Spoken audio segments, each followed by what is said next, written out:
Good evening, members of the community and members of the school board, administration, and staff. We will call the meeting of March 22nd, 2016 to order. Member Leffler-Kemp, will you please call roll? Yes. Chair Harla. Here. Member Johnston. Here. Member Kirby. Here. Member Oswell. Here. Member Sandstead. Here. Member Welty. Here. Superintendent Grunset. Here. Deputy Clerk Bill Hansen. Here. Secretary Melinda Thibault. And student reps Spencer Fredrickson and Johanna Uden. Thank you. Sorry about that again. Johanna and Alex Stabs. Okay. Okay. We have a quorum. All right. Thank you, Member Leffler-Kemp. Please rise for the Pledge of Allegiance.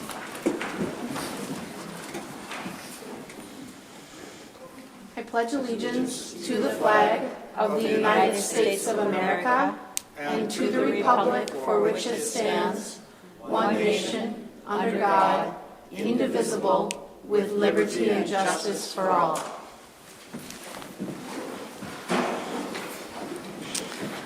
All right, we'll move on here to the approval of the agenda. Do I have a motion to approve the agenda? So moved by Member Welty, a second. Seconded by Member Sandstead. Any discussion? Member Welty. You had your light on? Oh, okay. Okay, thank you. So seeing no lights, all those in favor? Aye. Aye. Opposed? The motion passes 7-0. Now we'll take a moment to listen to our students. Thank you for your patience, and we've been hearing you from the back, and you sound beautiful, so please feel free to come on in. Welcome.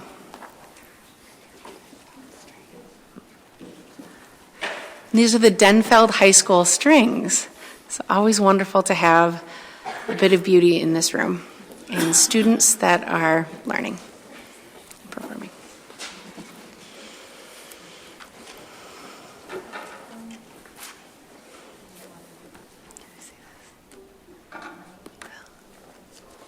This is a quartet that we have at Denfeld, and they played a contest. Contest happens usually around this time of year, and we try and do small ensemble. So this is us Stallions piece. Thank you.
Thank you so much. Just a question, what grades are you all in? Seniors? You're in 10th? Okay, great. Thank you. It must take a lot of practice with one another to stay in tune and aligned. Thank you for showing us, for bringing some beauty to the beginning of our board meeting. Thank you. All right, we're going to move on to the reading and approval of the minutes. We will begin with Tuesday, February 23rd, 2016, the minutes of our special school board meeting. Do I have a motion? I make a motion. Member Leffler-Camp, we have a motion. Do I have a second? Seconded by Member Welty. Any discussion? All those in favor? Aye. Opposed? Motion passes 7-0. Next, we go to the minutes of the regular school board meeting from Tuesday, February 23rd, 2016. Do I have a motion? So moved by Member Sandstead. A second? Seconded by Member Welty. Any discussion? Seeing no lights, all those in favor? Aye. Opposed? Motion passes 7-0. And to Tuesday, March 15th, 2016. Do I have a motion? So moved by Member Leffler-Kemp. Do I have a second? Second. Seconded by Member Kirby. Any discussion? Seeing no lights, all those in favor? Aye. Opposed? Motion passes 7-0. And just a brief comment with regard to the closed session meeting that we had recently.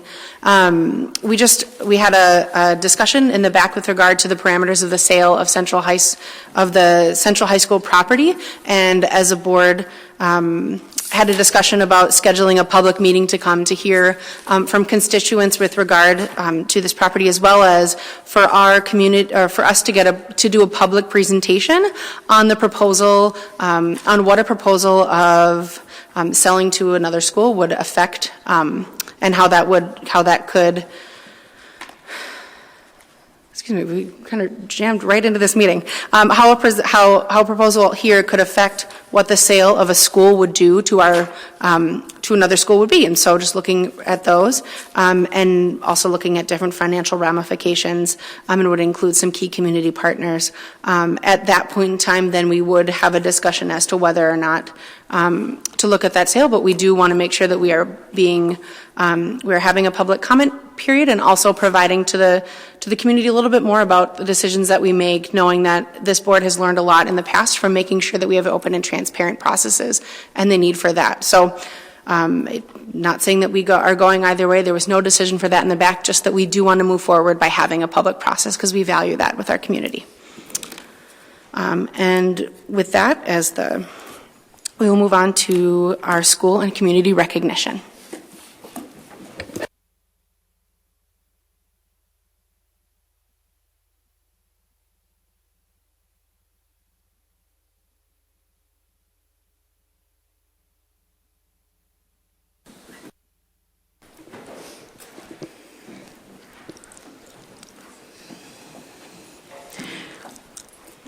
Good evening, members of the board. This month, I am pleased to present Logan Griggs for recognition. Logan is a student at Lincoln Park Middle School. Logan won the multi-regional state spelling bee for correctly spelling the word Durezza, and I'm going to spell it for you. D-U-R-E-Z-Z-A. He won that in the 24th round, earning a trip to Washington, D.C. to complete the National Spelling Bee. State coordinator Susan Ward said this about Logan.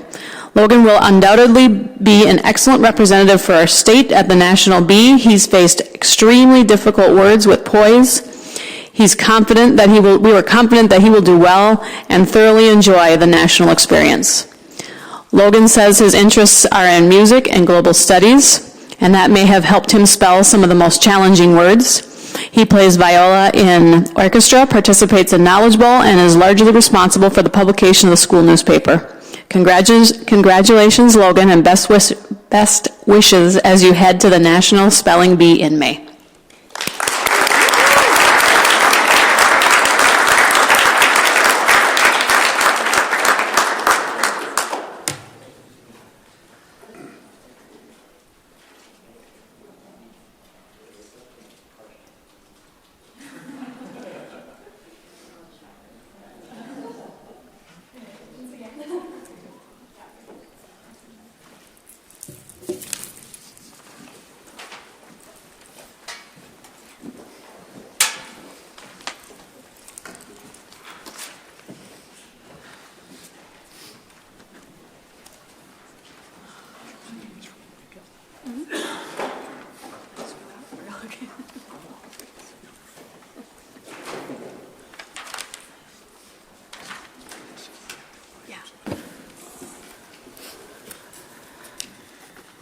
All right, now we'll move on to our public comment period, but prior to that, Member Leffler, will you please read the the value statement? The purpose of Independent School District 709 is to provide a quality education that prepares all students for successful lives as global citizens in the home, community, and workplace. We will build on our shared beliefs and values of unity, high achievement, and responsible use of resources to create Duluth Public Schools and classrooms that are safe, supportive, and inclusive. We will work to inspire every student to achieve their potential and prepare students to lead productive, fulfilling lives as citizens of Duluth in the wider world. Thank you, Member Leffler-Kemp. I will remind any speakers that we would like to keep this. We do adhere to the civility code here at the school board, and we'll be working to hear that. So please keep your comments positive and reflective of that. You'll have a 3-minute opportunity to speak, and Member Leffler-Kemp will put the light on. And when you start, and when it starts blinking and you hit your 3 minutes, we'll have to have you move on because that's the time limit. So I'd like to start by inviting Terry Ackervik up. Welcome about music in our schools month. Hello, school board members, Superintendent Gronseth, directors. It's a great honor to be here. We're here in celebration of music in our schools. I had this wonderful speech that just died on my iPad, so I'm going to send that to you because it really is a wonderful thing. And I will highlight a few things, but those of you who know me know that's about par for the course with music. So I want to thank, most importantly, Ms. Claire Chopp, the director of Denfeld's Chamber Orchestra, the orchestra that we have here. And thank you to her and all, the students and all the work that they're doing and coming to share the music that they are creating every day and playing and responding to in this class. So thank you very much, Ms. Chopp. We appreciate that. Ms. Chopp also serves on a couple different committees with me. We have a district-wide music committee that works. Music in our schools. March is music in our schools, but it's also Youth Art Month. So this is not just about music. This is about the arts and supporting and celebrating the arts and everything that's going on in our schools every single day with the students. And there's a lot of wonderful things that are going on. I know that Ms. Chopp leads a music listening group, a contest group that goes down every year to state, and there's a listening contest. And how did they do this year? They actually were in the top handful. So in the top, probably percentage of the students from around the state. 10%. Yep. We have a lot of students in the middle schools that participated in honor bands, honor choirs, and honor orchestras, not only at UMD, but also at UWS that supports music ed for the younger students.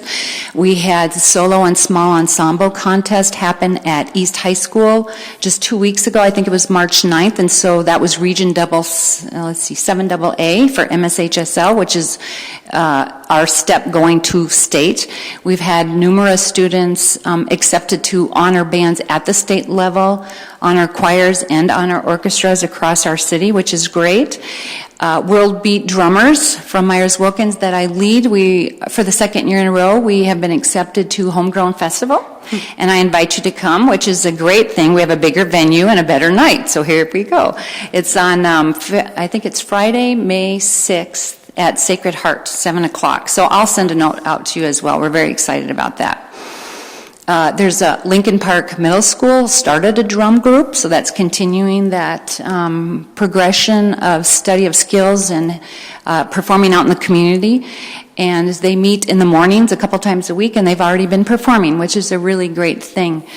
Some of the things for teachers, we have been able to participate in the district-wide professional development days and meet as a music team, and we appreciate that support by Assistant Superintendent Starzeski and also Dr. Carey in curriculum, also Superintendent Gronseth, and really his support for what's going on in the programs in our schools and how we get out into the community.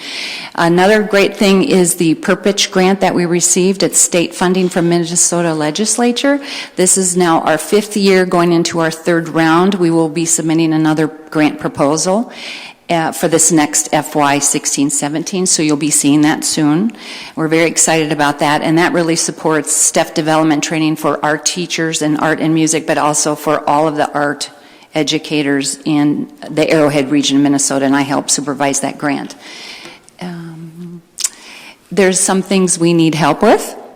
We are working hard, but we are struggling providing materials and curriculum to meet standards and benchmarks for our students, such as workbooks. We need support in developing a long-range repair and maintenance plan for our instruments and equipment, supporting the replacement of equipment like risers and even computers in our classroom is essential to what the students are learning. We need that help, just like we need upkeep of buildings. We need that support in the classroom. I want to invite you to come and visit. I'd be happy to take you around. I do have a day in my schedule where I could take you to the classes and you can visit and really see all the great things that are going on. And once again, thank you to Superintendent Gronseth and all of you and the community for the support. There's great things going on every day. Thank you. Next, we have Caroline Sorensen. And actually, we'll start with President Burnham. All right, thank you. Good evening, everybody. Well, we're back once again, and tonight I've got Carolyn Sorensen from Laura MacArthur School. She's our science teacher. You know that's my school, my home school, and she's going to tell you a story about a first grader that we have that made a connection between science and Phi-Ed. Right, Carolyn? And then following Carolyn, Holly Bowen-Bailey is here as well to talk about swim. And I'm just going to take a second, Terry, she's gone already, but music is really something that played a role for me growing up in Duluth, and I remember fondly many hours of band practice and working with Jim Stelmacher too. So music in our schools is very important, and so it's great that we get to continue that. All right, is she there? Yeah, thanks, Terry. Thank you. Welcome, Caroline. Thank you. First of all, I just wanted to say thank you for inviting me here tonight, Bernie, and it's an honor to be here and speaking in front of the school board. And this is my second year at working for the Duluth School District, and all I can say is I am so amazed at all of the neat things that are going on. I previously taught at a high school in northwestern Minnesota, middle and high school, with elementary students, and I'm just I'm very amazed and very impressed. So I just wanted to make that that kind of observation.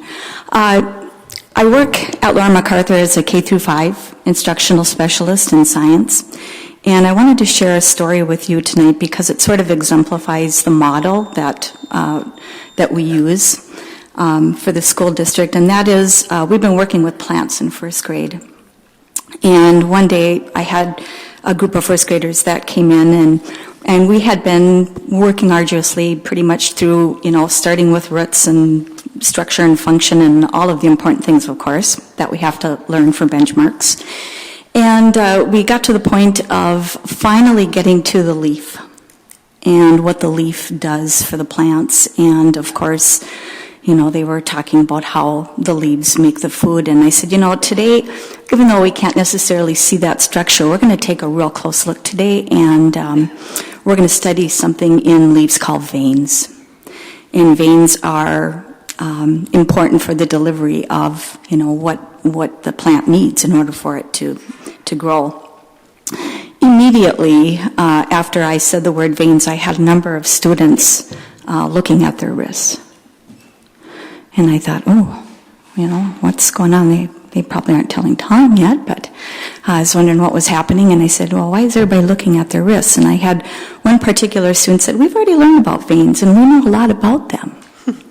And I said, okay, well, tell me about it, because it's important for you to explain to me. And this particular student began to explain to me in very detail about how veins are the same veins that we have in our body, and we have venous blood, which at that point I thought maybe I should just go and have a seat and let them teach, but they said we have venous blood, and the venous blood is kind of blue. It's darker because this is blood that hasn't been oxygenated yet. And because of the fact that it hasn't been oxygenated yet, it needs to go to the lungs. After it goes to the lungs, it will change in color to more of a reddish color where it will be delivered to parts of the body, much like the water and nutrients that need to be delivered to the leaves in order to make food for energy.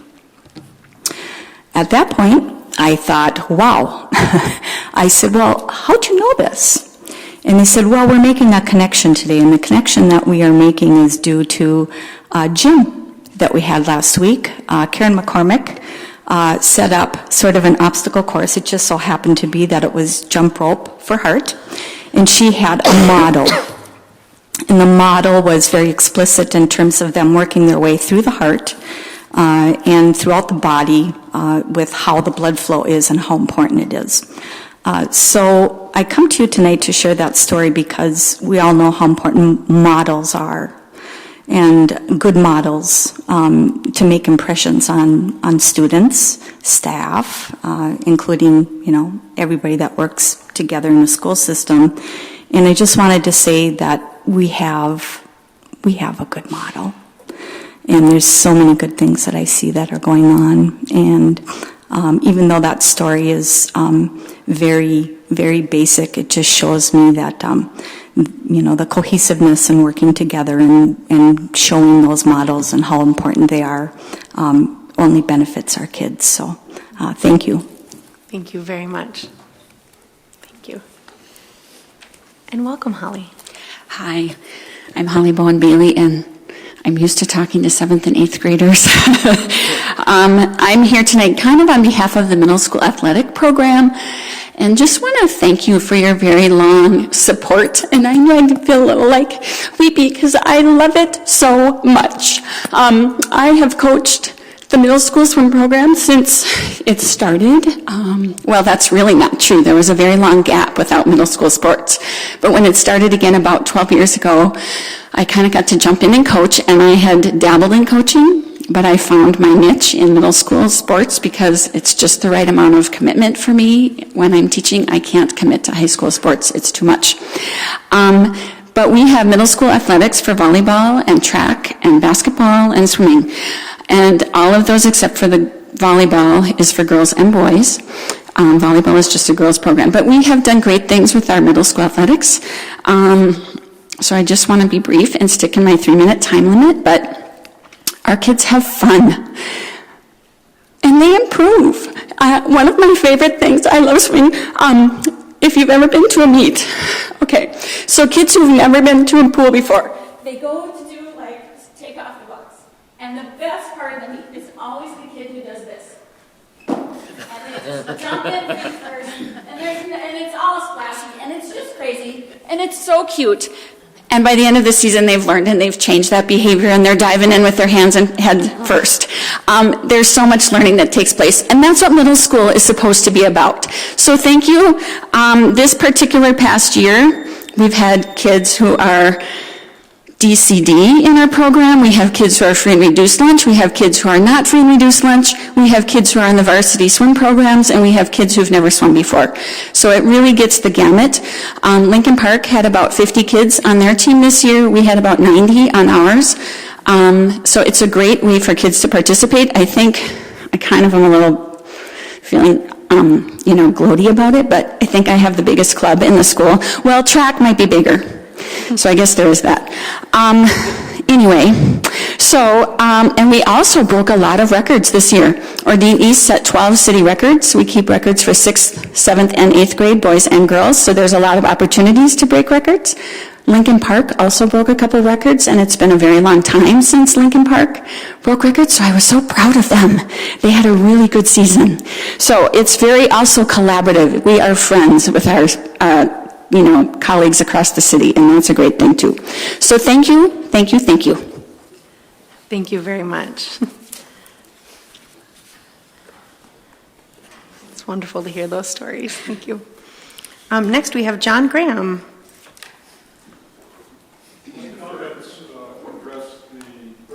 Sorry, John Graham, if you're going to come forward.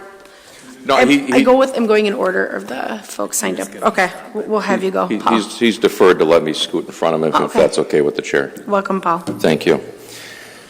Chair, members, superintendent, My name is Paul Goosens, and I'm here representing Tisher Creek Duluth Building Company.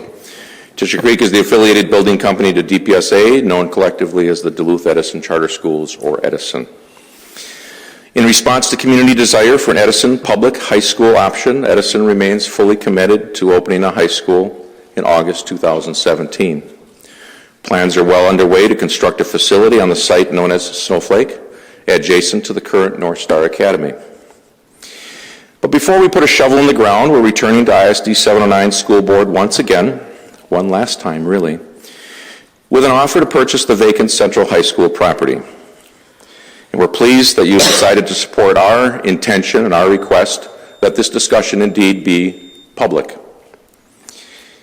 We're prepared to pay our maximum capacity of $14.2 million for this property. Tisher Creek's intention is to acquire, upgrade, and renovate the property for use as the Edison High School. So why this offer now? Well, throughout our planning process, we've continued to receive inquiry from the public, your public and ours, and governing entities. And the question simply keeps coming back to, why are you not at Central High School? And there's a variety of items that these questions kind of float around about, but I've categorized them into three that we hear. First, and quite frankly the simplest, is the philosophical. Central was constructed and financed by taxpayers of the city of Duluth for public education purposes, and charter schools are public education entities. It's returning the building to its original intent. Second, financial benefits to 709 and the taxpayers, the community of Duluth, with essentially no downside. 709 clearly has been unable to sell the properties for over 6 years because to anybody other than a school, it simply is not worth the price expected. Developers have told both of us it's worth about $7 million. And although Tisher Creek's maximum debt service capacity is quite limited, due to lease aid that Edison gets from the state of Minnesota per pupil, we are able to pay you more than any other developer for any other purpose, and we've offered our top capacity. We all know the district has significant financial challenges that this sale can help offset, the gap between what we can bring and what anybody else can bring. And the sale of Central clearly will neither help nor hinder development plans or enrollment projections for a new Edison High School. The question before you is not whether or not there should be a new Edison High School. The question is about what's the opportunity for 709 and the taxpayers of Duluth. The third area is about additional community benefits. Duluth returns a public high school to the Central Corridor.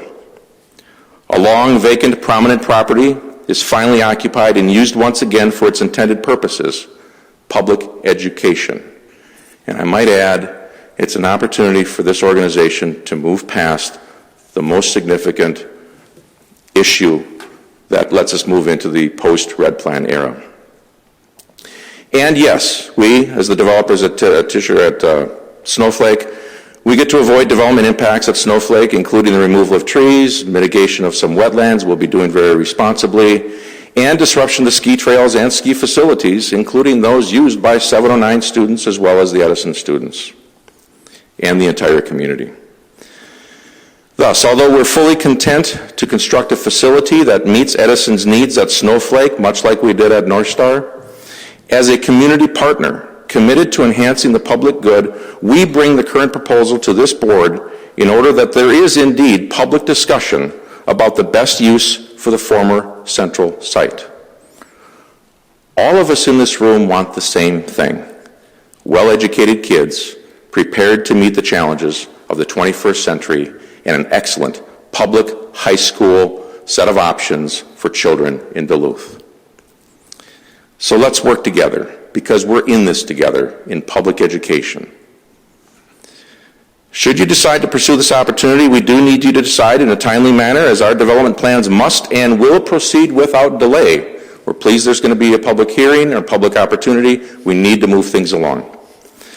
So regardless of your decision in the next few weeks, Edison remains committed to providing a high school experience that will match and exceed the K-8 experiences known to thousands of Duluth students and families over these past 18 years.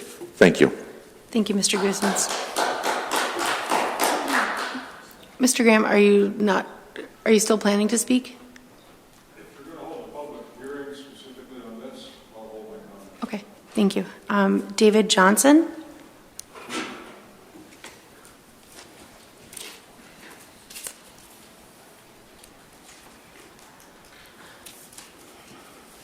Welcome, Mr. Johnson. Thanks a lot. And I am going to speak about the sale of Central because I don't know if I can make the public meeting. I'm a board member on boards like yourselves, and I want to start first with thank you for doing what you're doing. It's huge. You're setting yourself out there. You're putting yourself in the public face and doing hard work and a lot of work behind the scenes, and I really appreciate that as a citizen and as a taxpayer.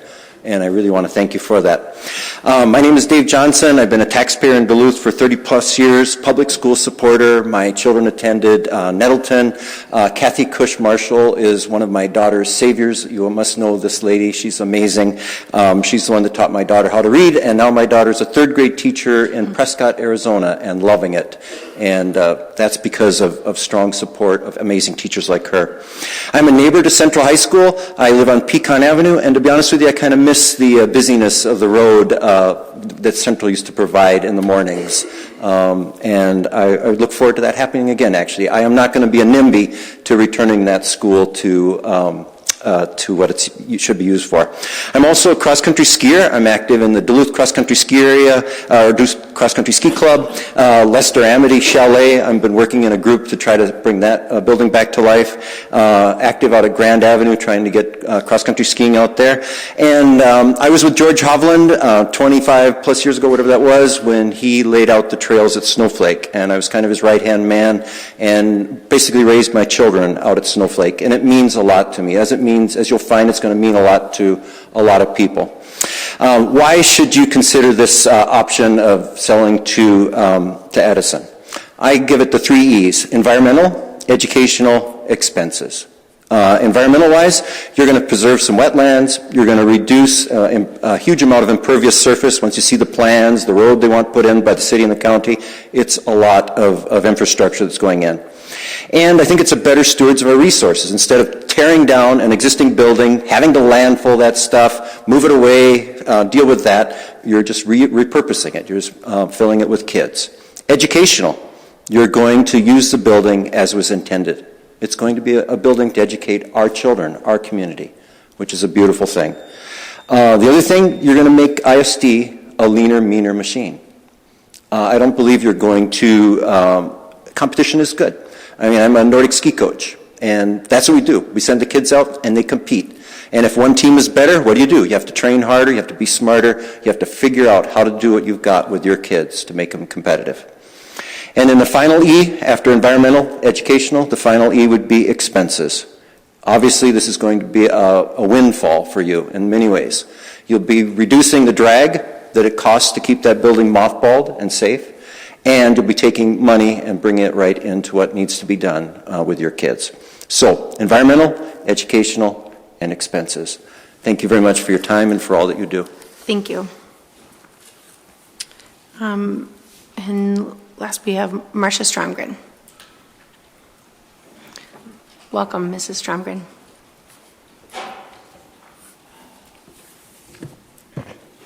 Thank you.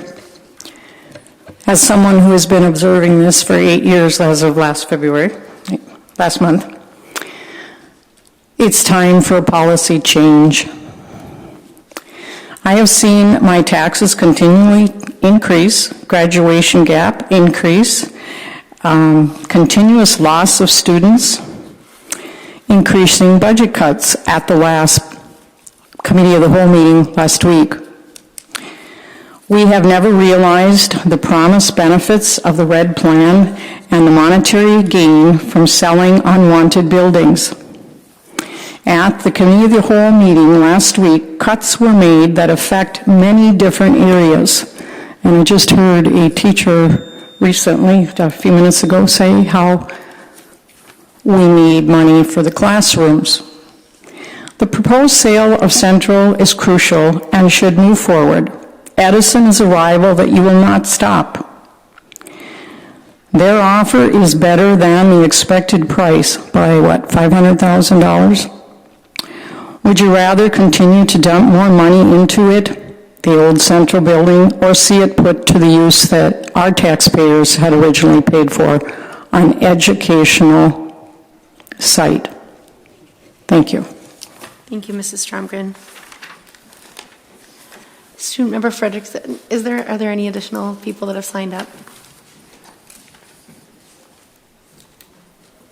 Thanks for checking. All right, we will now move on to the readings of communications and petitions. Superintendent Gronseth. Actually, there were no formal communications, so I'll move right into the superintendent report, if that's okay with you. Yes. All right. Well, first of all, I have to thank the Denfeld Orchestra for playing this evening. A pleasure, as always, to hear our kids playing. And it's been Music in the Schools Month. There's been lots of opportunities for people to go out to the schools and observe music classes in the elementaries and performances in the district, and a lot of different ways to enjoy our students' talents. And also the art and the theater and the plays that have been happening, and the one act that did so well this year. And it's really so important to our kids' education to have that well-rounded arts. And one of the things that we were considering in this year's budget investments was an expansion of those specialist opportunities at the elementary. So I'm hopeful that we will continue to work forward and make those investments so that we have additional increases in music and art and phy-ed and media time. It's an important part of our students' education and their ability to creative problem solve and bring that into other areas of their education. Also, this month was Think Kids Month, and we wrapped those meetings up. Last Thursday was the final 2 meetings, and a lot of people took the opportunity to be involved, and as always, those were great opportunities for people to share their thoughts and their inputs and their feedback. Right now, we're working on gathering all of that data and entering it in, and it'll be combined with what we've collected through the online version, the surveys, and we'll share that out and use all of that information as we plan for the future. And there's also been a lot going on at our schools, and so I will turn it over to our students. And this month, we'll start with Johanna. If you would give us your report from Denfeld, please. Thank you. So with the beginning of March comes our annual Lib Dub, and the filming for that begins on March 29th, and we're kind of keeping the song a secret still, so you have to wait till the video comes out. But we're definitely excited for that. Some of the most exciting news at Denfeld this month revolves around robotics and their upcoming World's competition appearance. So 5 years ago, the combined teams split, and Denfeld became Team 4009. That year, we placed 63rd out of 64 teams. 2 years ago, we placed 9th out of 64 teams, and this year we placed 1st out of 64 teams, in addition to being undefeated in 14 matches. Nice. On top of all of that, we won the first Engineering Inspiration Award because of our robotics design. And for those of you who don't know, our robot's name is the SS Scorpio, and it's personalized because the SS stands for the names of 2 of the team's mentors, Sue Johnson and Stephanie Faringer. Countries from around the world will be competing alongside Denfeld in St. Louis, Missouri on April 27th, so we're wishing them lots of luck. On March 17th, the Exec Board hosted a 2nd annual Spring Fling Dance, which we held in our gym, and for $2, students enjoyed dancing, pizza, ping pong, volleyball, and games, and hopefully it's something that we can see to be a tradition at Denfeld. On March 9th, the class of 2016 took a trip down to the deck to experience an event called Construct Tomorrow. It was an event where kids learned more about hands-on careers in the trades. I think that's a really cool thing because it gives students a chance to think more about what they want to do after high school, and it kind of gives kids an opportunity to look at things or look at options to have if they don't necessarily want to go to college. And I think that's a really good thing to do. Along with that, we've been gearing up for testing, the MCAs, and of course the ACT on April 19th. One of the most helpful things are the AC prep time and wins, where teachers are helping students practice for specific parts of the ACT test. So that'll definitely be helpful in helping us get getting ready for that test. Kind of along those lines, I know a lot of students, at least at Denville, used to be really apprehensive about WIN. But I can definitely say that myself and a lot of my peers are really happy that we have WIN now, because it is a great time to make up tests and get extra help in classes. And I personally love it because it gave me an opportunity to do special education mentoring, which is something that I love and wouldn't have been able to do without WIN. So it's definitely a great thing that we have, and I'm really happy we have it. And some of the most interesting wins we have that I saw is stock market and even Harry Potter appreciation. So it's definitely a fun time for students. So it's been an exciting month, and it'll be interesting to see what more will be coming up at Dunfeld. Thank you. Thank you very much. Thank you, Johanna. And Spencer. At East High School this last month, we've had a very rather great time at East. As our lacrosse team, the new Duluth Wolfpack, which has recently entered the Minnesota High School League as a high school lacrosse team, and is Denfeld and East students, is excited to gear up for the year with the first time, as their first practices were tonight. Our track and baseball teams have started practice, and our golf team is still waiting to get on the course. We have had 2 Knowledge Bowl teams heading down to state after their sections this past week, and we are very excited to see what they can do down there. 7 members of our recent Business Professionals of America team are heading to nationals in Boston. This team was created just this year. This team was moved this year to East with Ms. Sobel as the coach, and it's very exciting to see 7 members going to Boston this year. In the school, we had Tech Night last week, which was a great success in our library. Our National Honor Society ran a successful chapstick drive and giving to charity. Our job fair, Construct Tomorrow, which was at the deck, taught many sophomores and what jobs are given by construction companies, and gave them a great insight on what to do after college, or before college, or not even going to college. Green Week is set to begin on April 19th through the 22nd, as environmental tips and ideas and education will be taught throughout the week in WINS, amongst other things. Several students have written letters to the Minnesota State Legislature informing the legislator about our mental health concerns at East.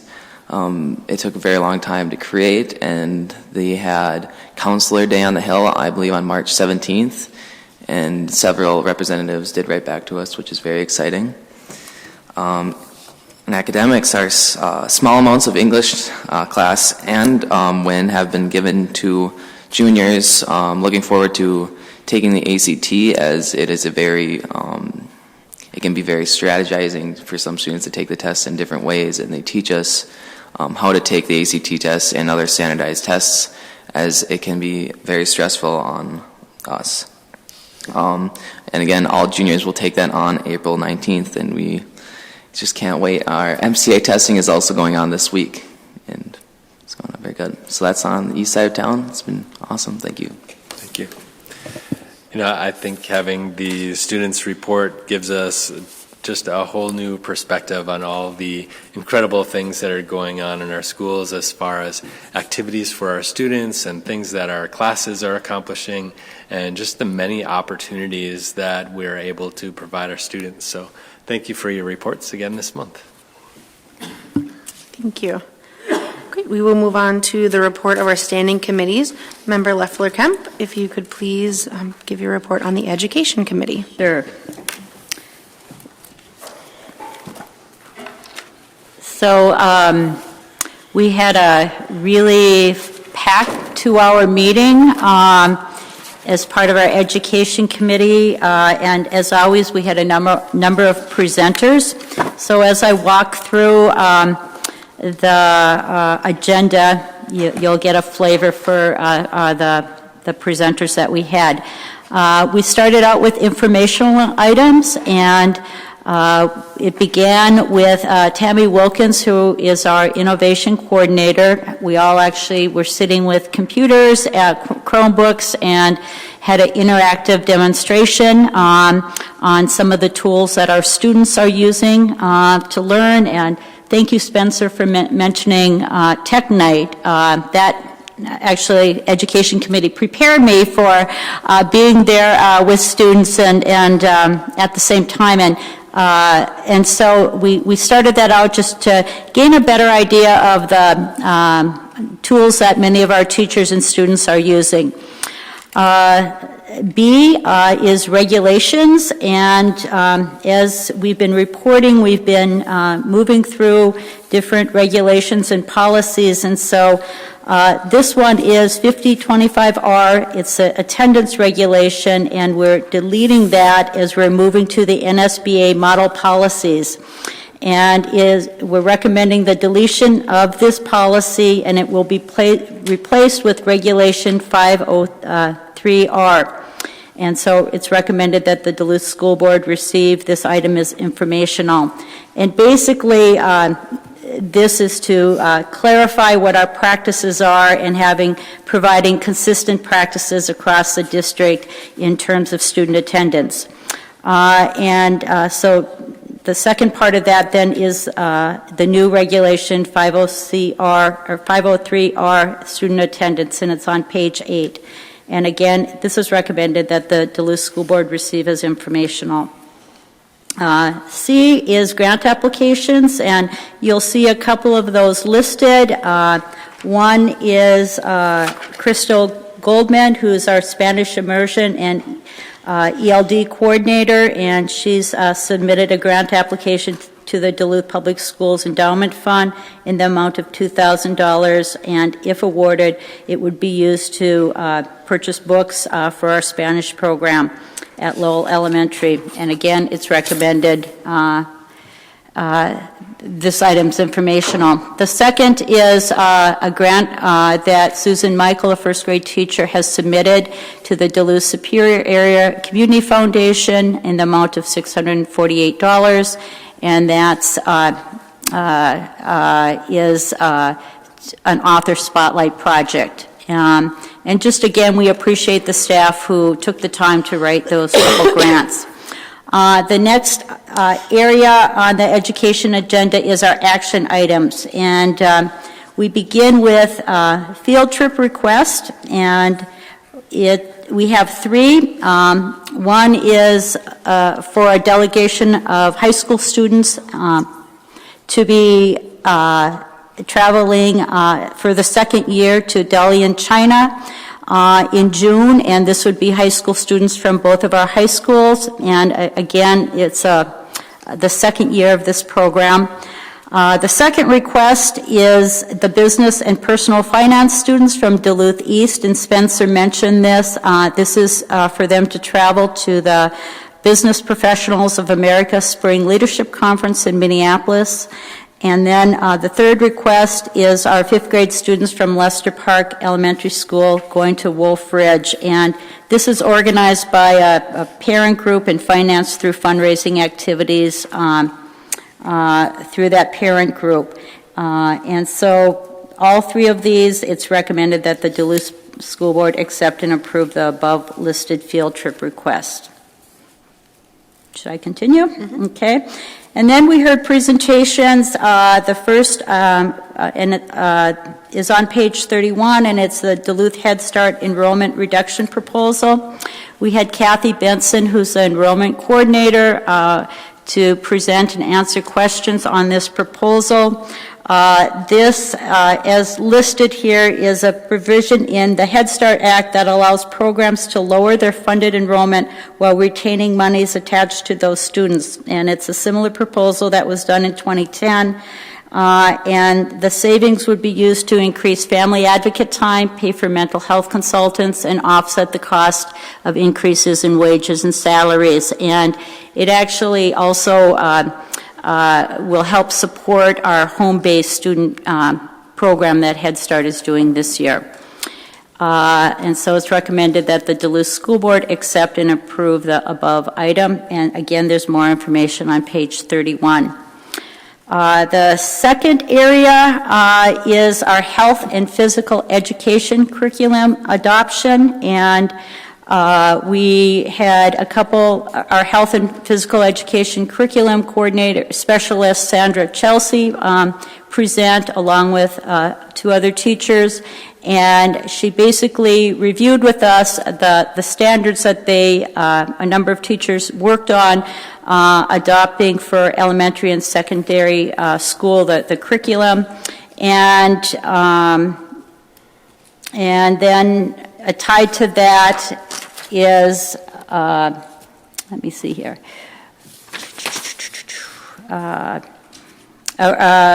adoption for health curriculum adoption of $47,000, and it's recommended that the Duluth School Board accept and approve the above item.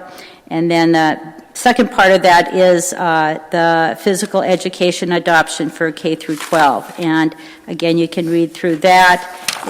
More details are on page 39.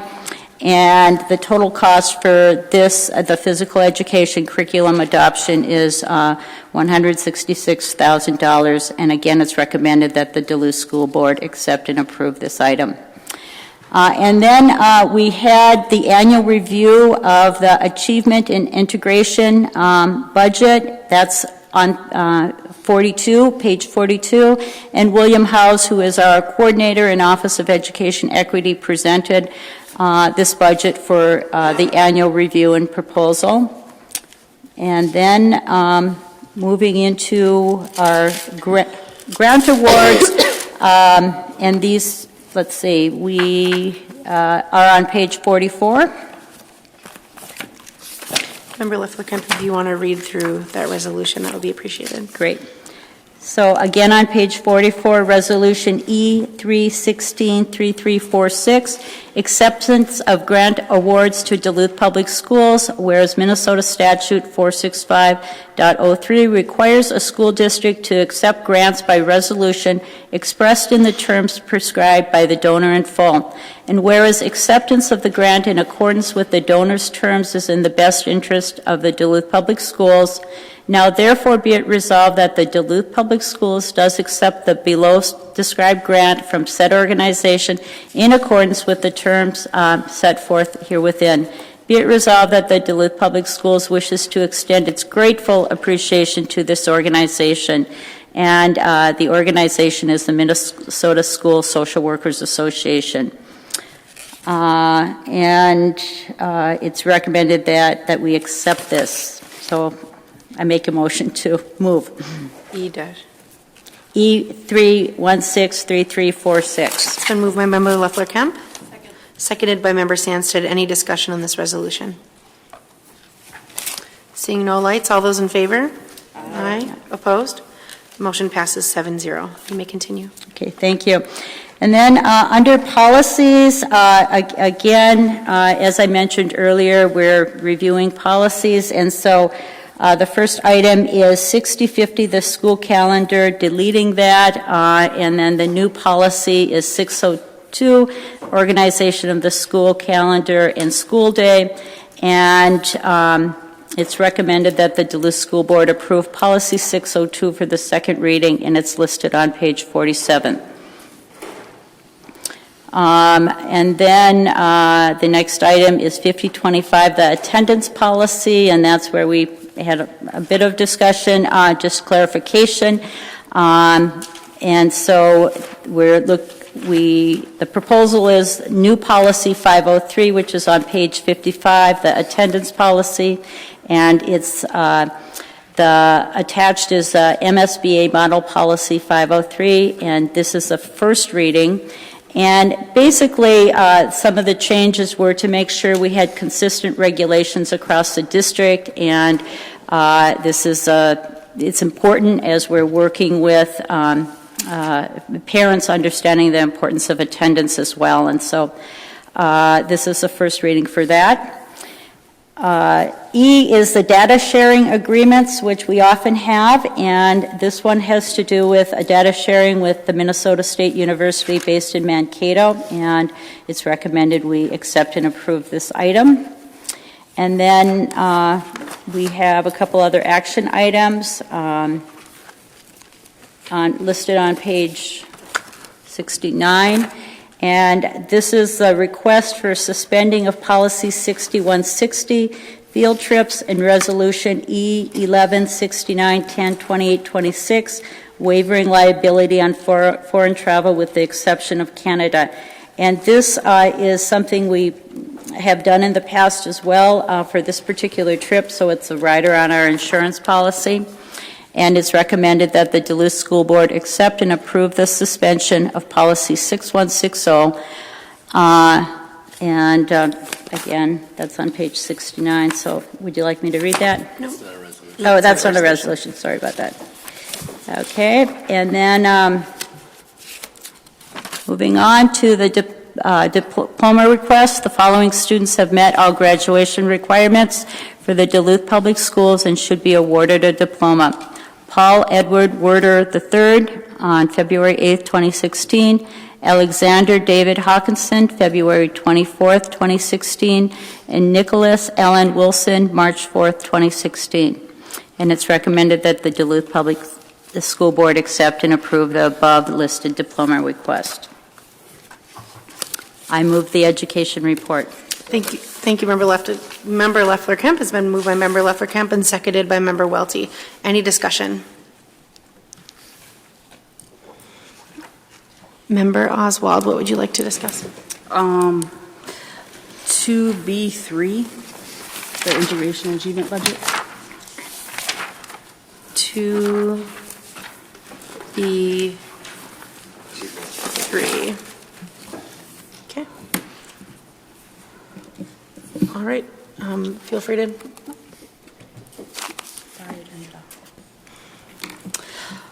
I just need to make a few comments about this because it's about our integration budget and our integration funding, and I know that we are failing a lot of our students of color and families of color. And this isn't necessarily a statement about the budget in general because it's a third year of a 3-year cycle, and we can't really make major improvements to it. But I am definitely hopeful that we will see something drastically different in the next 3-year plan that's submitted next year, because I was dramatically affected as I reflected on the very last Think Kids meeting that I attended upstairs that was held by the American Indian Family Education people. And one comment made by a parent there was that she was excited because her kids graduated on time and she beat the odds. And her kids beat the odds. And I reflected on that personally because I've never once had to think like that. And I found it absolutely horrible that people do in our district. They have to think, my kids made it. That shouldn't be. And I want our board and our schools to work to change that conversation so it doesn't happen anymore.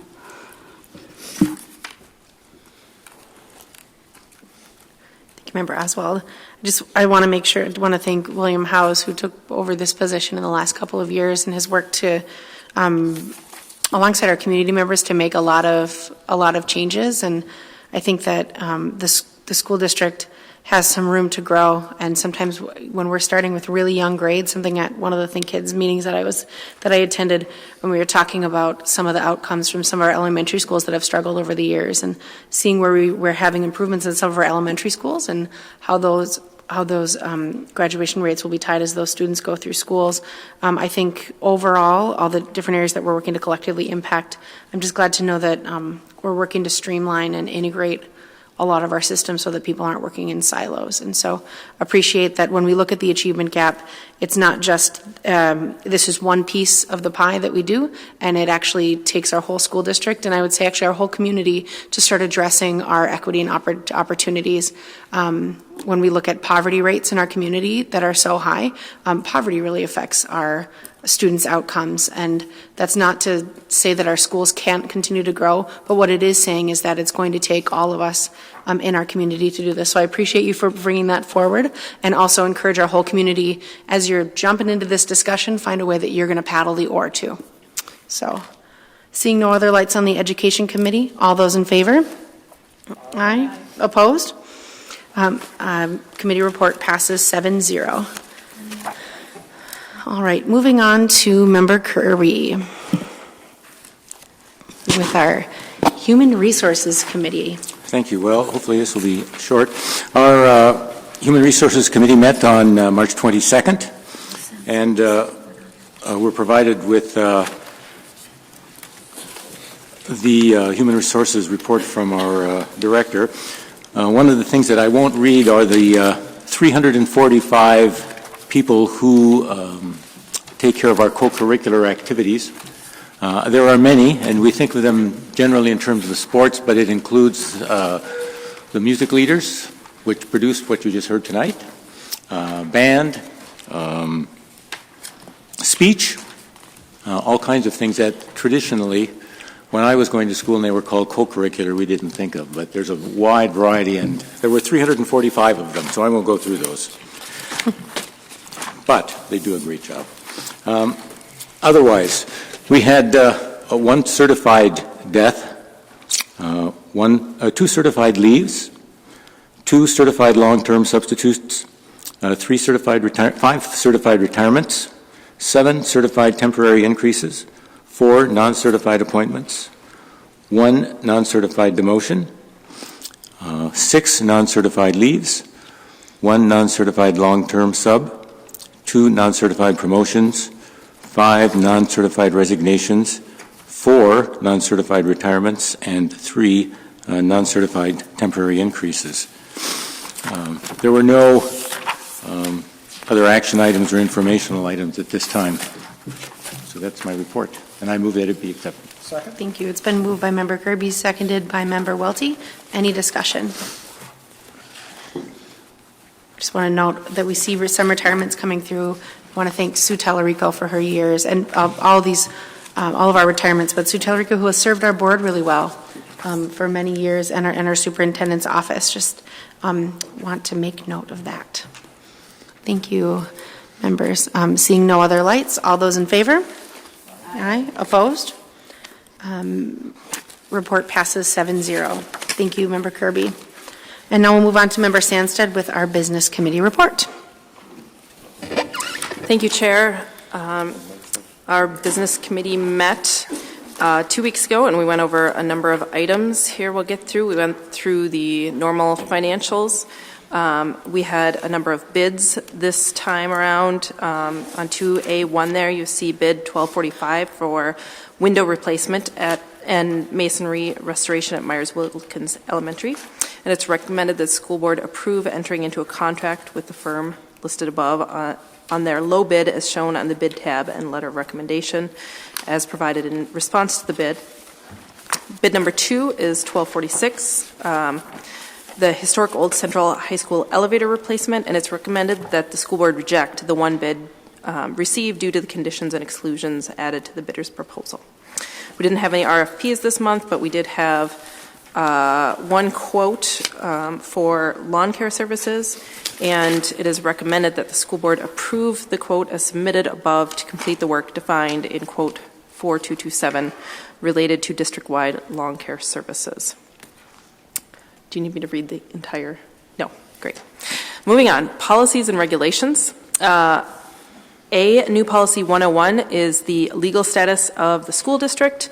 That is a model policy that doesn't have a current policy, and it's recommended that we approve policy 101 for the first reading.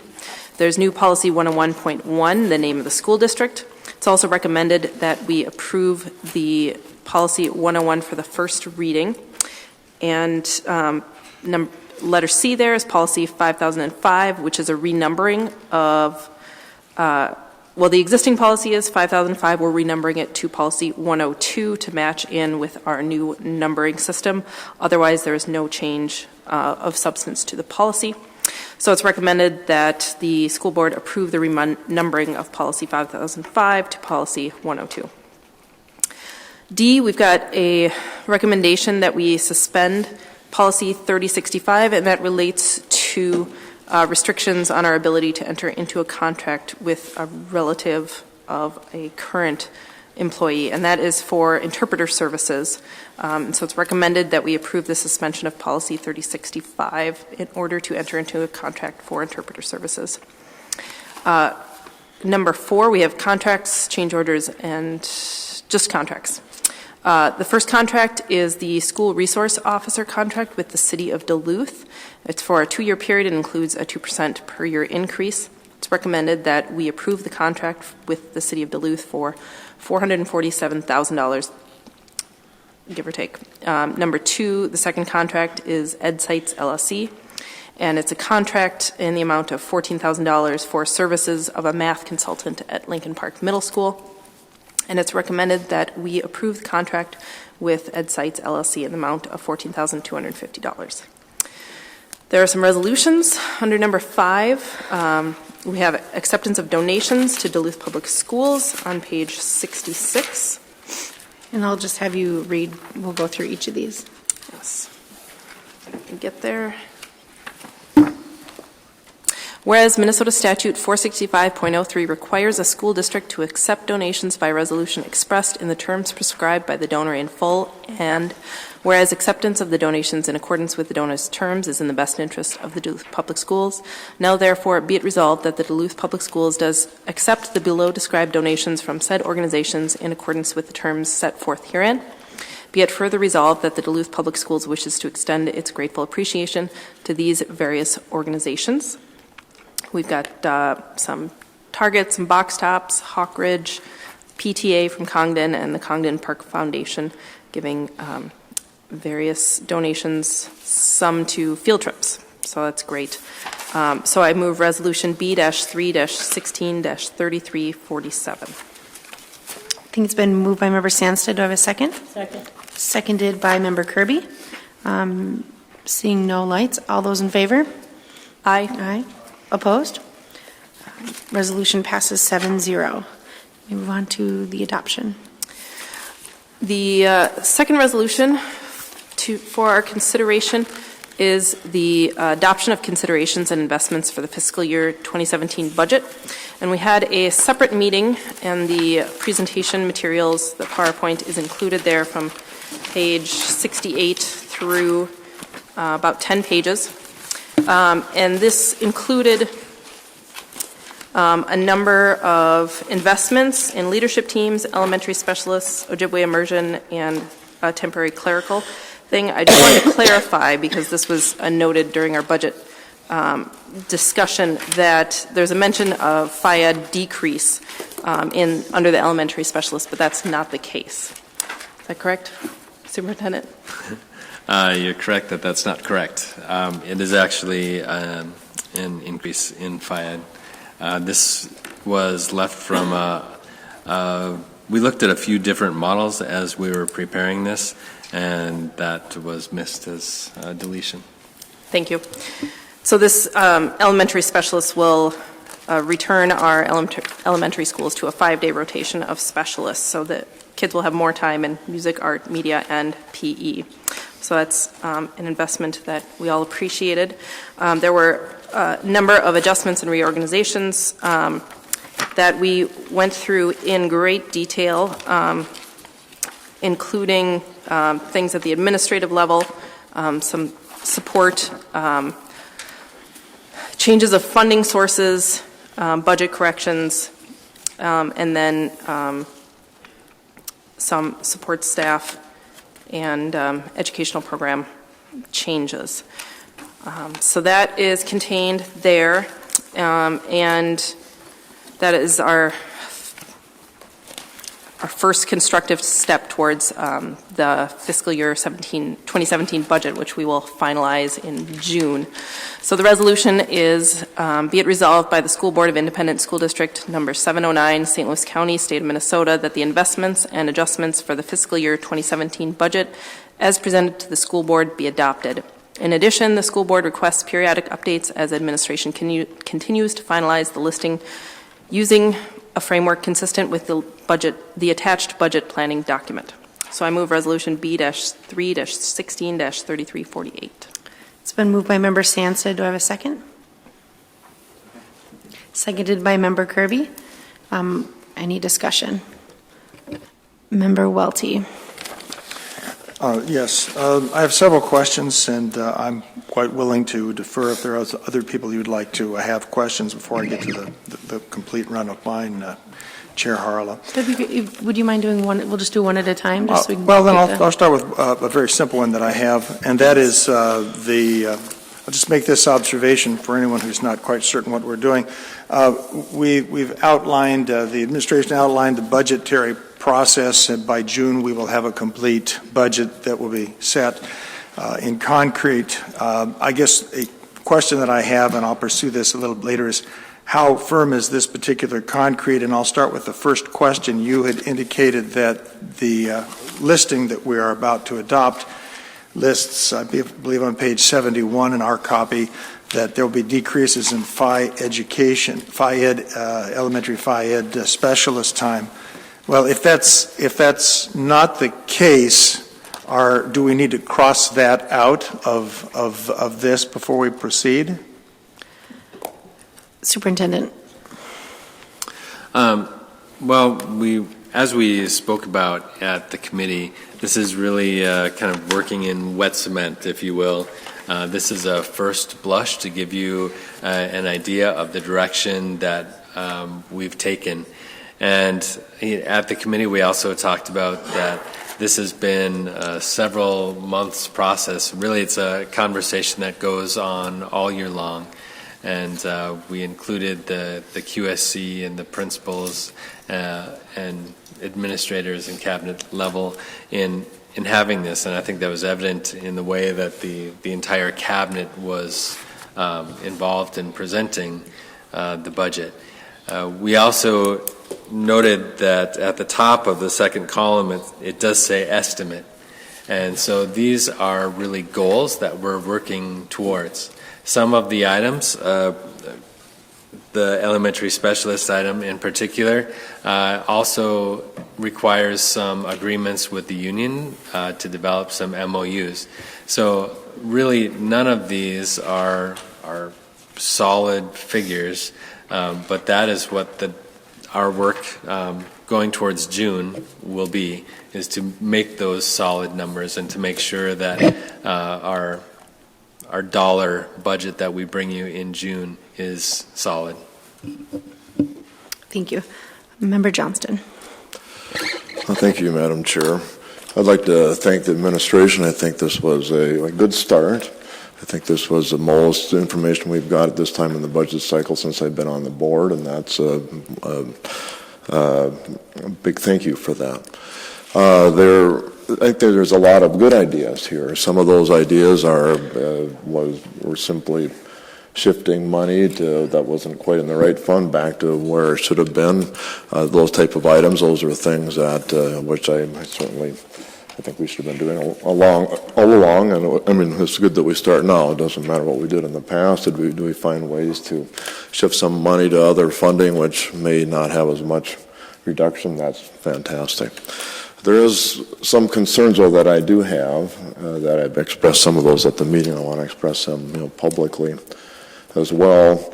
I think there was a lot of concerns expressed by some board members, certainly a lot of good concerns, but also some of the concerns that we didn't agree with. And the question comes up again, how do we forward our concerns? How do we get those items being discussed? How do we get items that the board members brought up, that often community members bring up to us? How do we get those incorporated? I know this is just, again, the second step, and I know we're looking at other steps here, but I just want to emphasize again that I think we have a long way to go. Couple specific things that I do want to mention is, which I've heard a lot about, both phone calls and email, as I'm sure all of us have, is our continued kind of chipping away on the 0 hour. It's nice that we're keeping music together. Everybody appreciates that. But I think 0 hour is very important for many people in this community, many students in this community, that they can take classes which can be offered in zero hour, which are not going to be offered anymore. Another item that I brought up, which is not on the budget, but which I think is important, I think it's important that we as a board, yes, we're looking at deficits, but I think it's also important that we have to look at what is our long-term plan, my long-term plan, and I think we can incorporate it if we properly get some of these budget reductions that are good in place, and that is bring seventh hour back. We hear time and time again that I'm going to be talking here in a little bit about the reduction in enrollment. Again, we hear parents say that their kids cannot get the classes that they want. We've all talked about this a lot, but I think it's time that we more than just talk about it and actually do something. I think we do have the opportunity, if we keep digging into the budgets, as we are, I'm hoping to do that. So I just want to emphasize again that I am going to be bringing that up. There's a couple things that I brought up specifically, which I don't know if the rest of the board agrees with, but I do want to bring them up real quick. That is reducing number of assistant principals is a possibility. Reducing number of directors. We have a lot of directors. This wasn't talked about. Do we need this many directors? Holding principal meetings in the school and limit their number. Eliminate DFT meetings during the school day. Those are some things that I put down. Combining or reducing the CTE person to half-time. And reduce extra layers like TOSAs and spirits. On one side, some of these were accepted there, and and that is welcome. I think we're kind of going in that direction. We're certainly working there, but a couple of the ones that I threw out weren't mentioned. I'm going to bring up again, we had a good discussion on the amount of money that we're pulling out of the general fund to pay our debt obligations, which is about $3.4 million this year, and that just it is coincidence that it's about the same as our deficit. And we talked about that.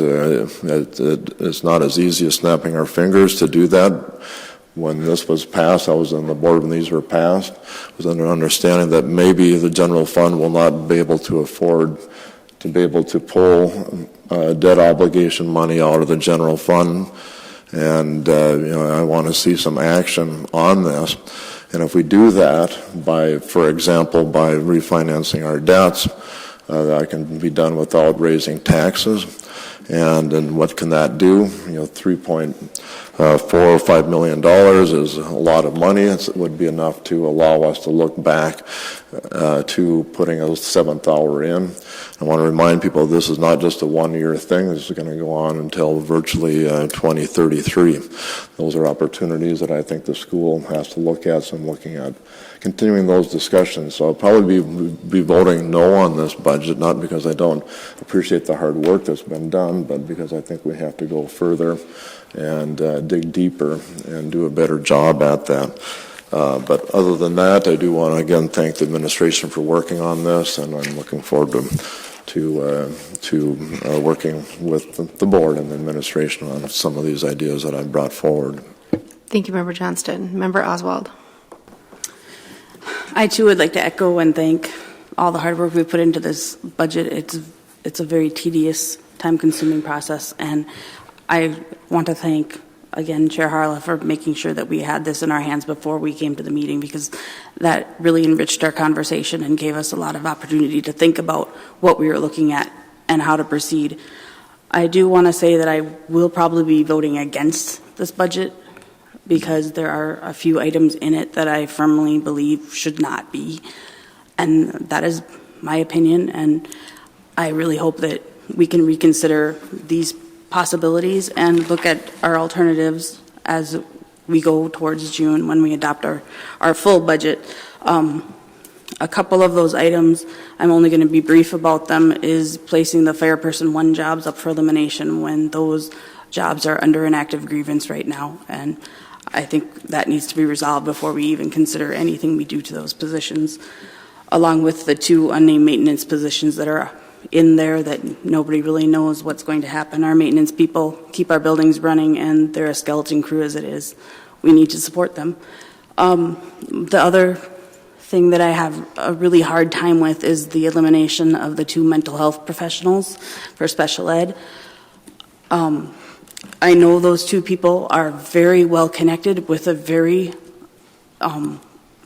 specific student population that has a very hard time being engaged in school and staying on track. And with those two people gone, these kids are going to fall through the cracks or be gone from our system. And either way, we will end up paying more, I believe, than the $100,000 savings for them to go elsewhere or to have bad experiences within schools because they're not supported correctly. So I believe that opportunity cost is too great to bear. We need to just keep them. And I also believe that I'm not really firm in the estimate numbers. They are a lot like Jell-O, and I believe Superintendent Gronseth just mentioned that, they are really flexible, and I would like to know more about what I'm going to cut and what the actual cost is that we're going to save before we can say, yeah, cut them. I mean, I know it's hard at this time, and I know it in some cases is near impossible, but maybe those, impossibilities shouldn't be included at this time until we can say for sure exactly how much we're going to save. And I'd really like to encourage that this document be a working document, and so that when we revisit this at this time next year, that an actual savings column be added to it, so we can know exactly how much money we did save, because we're really not good at tracking that. And I'd really like to be able to say, yeah, we actually saved kind of what we thought we were going to.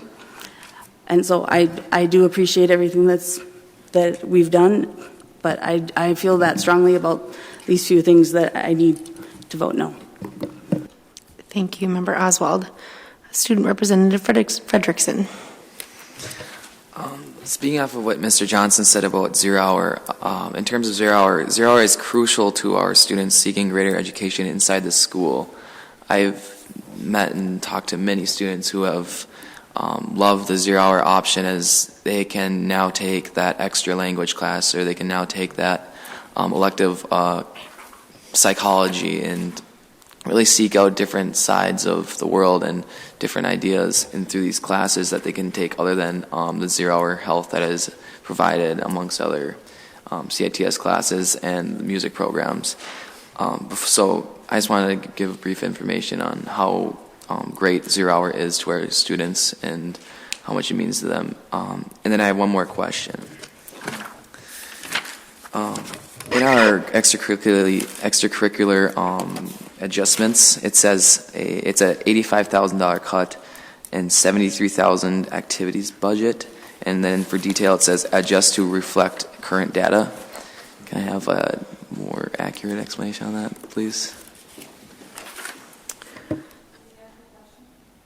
It's Assistant Superintendent. It's a question with regard to the student activities. Would you mind coming up to the mic, please? Thank you. The cuts in the student activities portion, he's just wondering a little bit more about. The $73,000. Okay, what does it say on the, I don't have it in front of me, so. Adjust to reflect current data. Oh, okay. Okay, I'm not sure if you were looking at some specific. Some of them we had transportation costs and hotel costs built into our budget projections. For example, when our students go to the state tournament, when we looked at the actual budget allocation, the actual expenditures that are happening with each of those line items, we were not near what we had allocated for those positions or for those different line items. So for example, if we budgeted $50,000 on a 3-year trend, we were only spending about $15,000 to $20,000. So we made that adjustment so it was more reflective of actual costs. Does that make sense? Got it. Superintendent. Oh, no, thank you very much. It's okay. They can go first. I was just going to comment. Okay, great. Member Sandstead. Thank you. I just wanted to say that we had a really good discussion around this in the committee of the whole, and there were some very thoughtful responses to a lot of detailed information that we were given. And one thing that I think came out of it was a discussion that will be ongoing in terms of partnerships with other area organizations for hopefully some help in not cutting mental health professionals, social workers, those folks who work closely with students who need it the most. And so I'm looking forward to those ongoing conversations and perhaps some movement at the legislature in terms of support for social workers in schools. Member Welty. Thank you, Chair Harlan. I do intend to vote for this, but largely because the administration has described this as wet cement. I do have some questions. We had a very significant discussion when Member Johnston says this was an excellent meeting. It was the most thorough discussion of budget that I've seen perhaps in 20 years of being on and off the school board. Though I will vote for this as though it is, because it is wet cement, I will echo one of the concerns that, maybe two of the concerns that Member Oswald mentioned. I am interested in having a more thorough discussion about the Fire One position, the current situation with the custodial unit and things going on there before I finally do vote to accept this in June. And the reduction of the 0-hour allocation by 0.8 is not a complete cut of the 0-hour. I have had some friends and constituents express a great deal of dismay. I don't know if what they were looking for is something that's on the chopping block, but I would like to have a better idea what exactly is being targeted with this particular, and I can follow up on that on my own, as I probably will with the custodial positions. And got a very compelling email from the students at East High School from our representative, Mr. Frederickson, having to do with mental health, so I would be interested in hearing a little bit more about those particular cuts and what they portend for the district. It's not much fun for a school district to have to make something in the order of $3.3 million in cuts, and by quibbling about these, I realize we may very well have to look at some other alternatives, because we haven't reached June yet. And so to that point, I'd like to thank Member Johnston for raising a possible discussion of other things.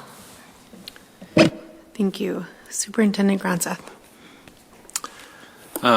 I agree that this process was different, and I think that the principals and the staff that were involved gave several comments in our meetings as well, that this felt very focused on our priorities as a district, focused on the ways that we've agreed to really move forward, focused on supporting multi-tiered systems of support of PLCs and our culture and climate, because we've agreed that those are our primary strategies for helping to close the achievement gap and raise student achievement. When we're looking at budgets as a district, and we've been very fortunate for the past 3 years to have a surplus budget, and all along administrative recommendations have been we need to invest very conservatively because we know the surplus situation isn't going to last for long. And so that is why we were conservative in our investments, because we knew that expenses were going to catch up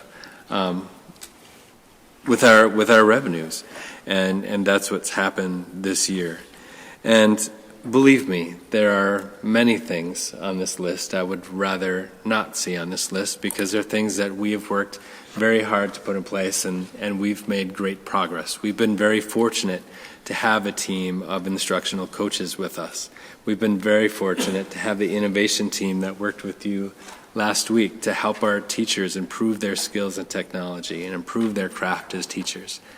And perhaps if we get into a situation where we have more budget, those are areas that we would want to continue because we know it's making a difference for our kids and for our staff. I do rely on the teachers and the administrators to help us through this process, because it really takes the intelligence and the skills and the talents and the experience of everyone in the district to be able to move us forward. So it's important that we listen to their voices. At the same time, we have a different view of the district, being, having oversight of the entire system. And 0 hour is something that benefits a good number of our students. Removing the 7th hour as a district was a very difficult decision that was made many years ago because of financial reasons. At the time, the district was cutting $6, $7, $8 million a year, and that's when the 7th period was reduced. By providing a 0 hour for only some students, we are providing an expanded opportunity for some students. It's the students that have access to it. We're also addressing an achievement gap. When we are providing some students with more opportunities than others, we're really broadening that achievement gap. So, yes, I would love to provide a 7th period for all of our students. That's another $2.5 million that we would have to find in the budget. If we did find a few million more, we know that there's more deficits in the future. We wouldn't be able to sustain that. I would only recommend adding that back if we had a sustainable financial way to do it. I wouldn't want to add it back for 2 or 3 years. And so I know that emotionally I would love to say we're going to keep the 0 hour, we're going to add a 7th period. But right now I can't say that it's the best financial decision for us to make. The budget that we brought before you is what we believe will best support our students and our teachers. And it is wet cement. We'll continue to work on it. And when it comes June, I hope that it's something that we can all agree on together that is the best way to address the deficits and move our district forward. Thank you, Superintendent. Member Johnston. Looking forward to continue the discussion. It's very good. But a couple comments, though. When I talk to the teachers, they say the 0 hour is not as discriminatory as some people say it is. They say that there is people there early. They come of all social economic status, and that I don't think it is quite as bad as some administrators. I'm not talking about you, Bill, but some other administrators are claiming. I think we have to. I think we have to really look at that and see if is that in fact true. The issue about $2.5 million, I would be happy to put 7th hour back in middle school, but I really have to question, Superintendent, more deficits, as if that's a fact of life. Absolutely not. I'm not here to say we're going to have more deficits in the future, and when I hear that, that is, I think, a self-fulfilling prophecy. That's what I really want to talk about. I want to echo the thanks for the broad involvement of our community, or of our educational leaders, and just hearing the process. I know you had highlighted, Superintendent, but that not only, it wasn't just a few people that had this conversation, it was brought to many different areas in our district, and what we see in this is that there are broad cuts across the district, but it's not affecting classroom ratio size so far. It'd be great to see those class sizes go down, but I'm glad to see that they're not going up, and I think that that was an important thing to highlight as well, too. Seeing no other lights, all those in favor? Aye. Opposed? Abstain? Right, I think that was 6-1. Okay, sorry, so we'll try that again. All those in favor? Aye. Opposed? No. Okay, motion passes 5-2. After 4 hours, math starts to go. All right, we need to get some active learning opportunities in this. All right, we will move on to, Member Sandstead, will you please move on to resolution of the 10-year capital facilities plan on page 80. Before that, we have the Homecroft School Forest designation, and I see folks in the back there. Thanks. Thank you for coming again. They visited us at our business committee meeting, and gave us an overview of the work they've done to prepare the school for forest designation of some property and on the south end of the Homecroft property, and the cool work they're going to do with active outdoor learning there. So we have a resolution. Whereas the School Board of Independent School District 709 recognizes that a school forest would have a positive impact on students, teachers, parents, and the community where students would learn a variety of subjects and have a place that enhances an appreciation of natural resources and heightens community pride and involvement.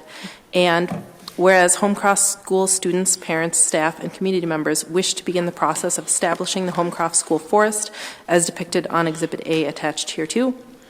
Now therefore, be it resolved that the School Board of Independent School District 709 supports the establishment of the Homecroft School Forest and outdoor classroom comprising approximately 0.89 acres described as Lot 566 Homecroft Park in Section 34, Township 51, Range 14, and further resolved that the Board of Independent School District 709 supports enrollment of said school forest in the Minnesota DNR School Forest Program for educational purposes.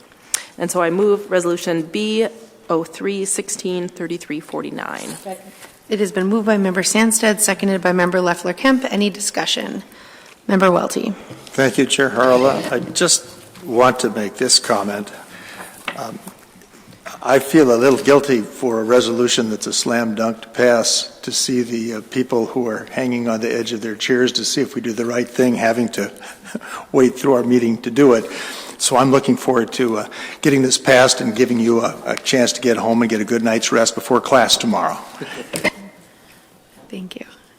And I just wanted to say thank you for the presentation that you gave and your involvement. It was neat to hear about the different ways that teachers are already using the area around to integrate classroom learning with nature and fresh air and to understand the culture and history of the grounds that we are on in our school. So thank you so much for your hard work.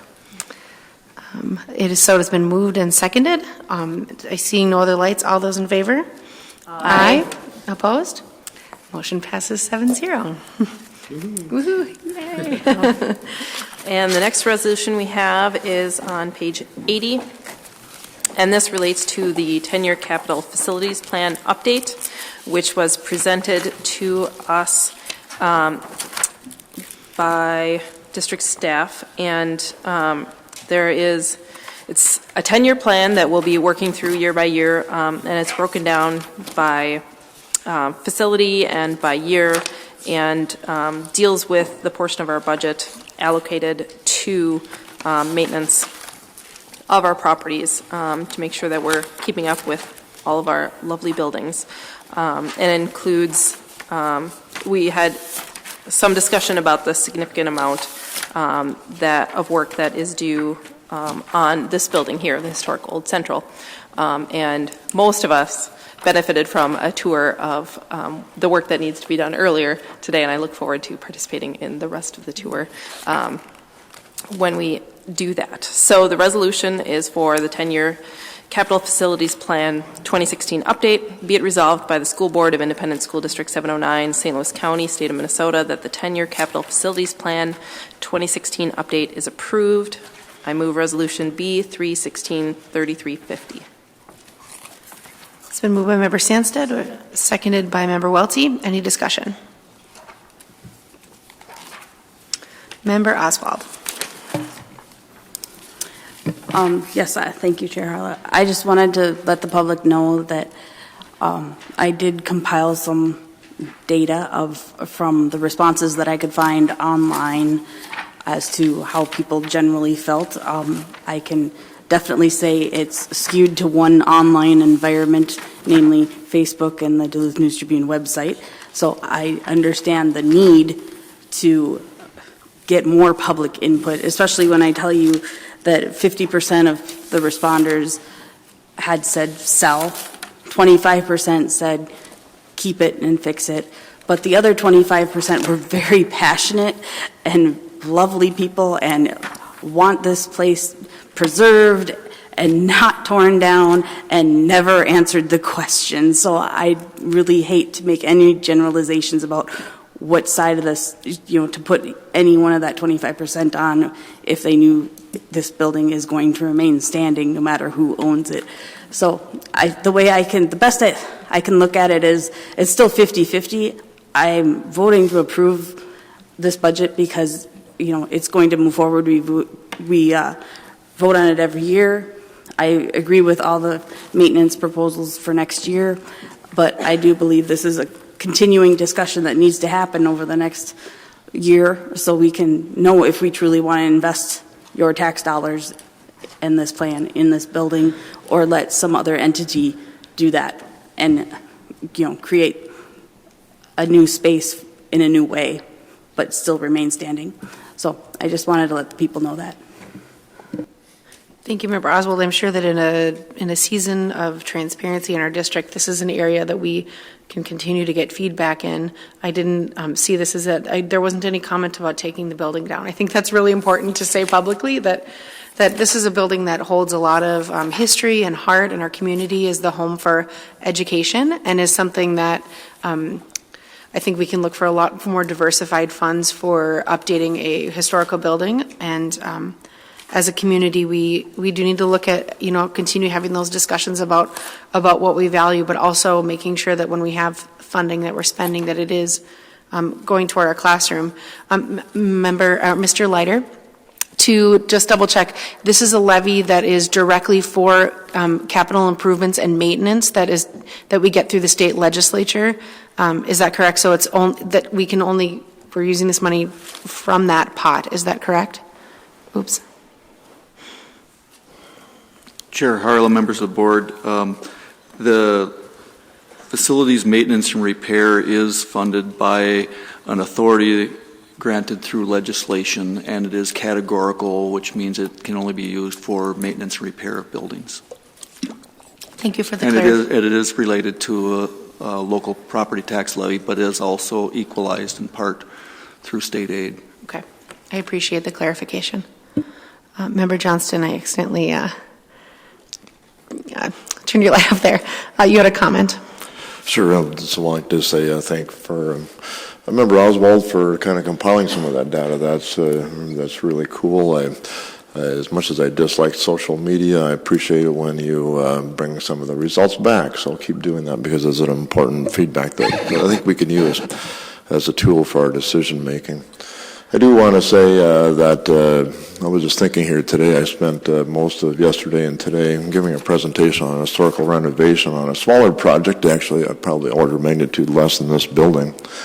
But being an engineer that I am, I kind of like historical renovation. But we did just want to thank the administration for giving us a tour. I know we haven't got this before on Historical Central. It was very interesting, looking at the things that obviously on a 120-year-old building has a lot of stuff, a lot of very interesting things in the basement, which I didn't know were there, like steam generators. We used to generate electricity for this building at one time. Well, I didn't know that. That's really cool.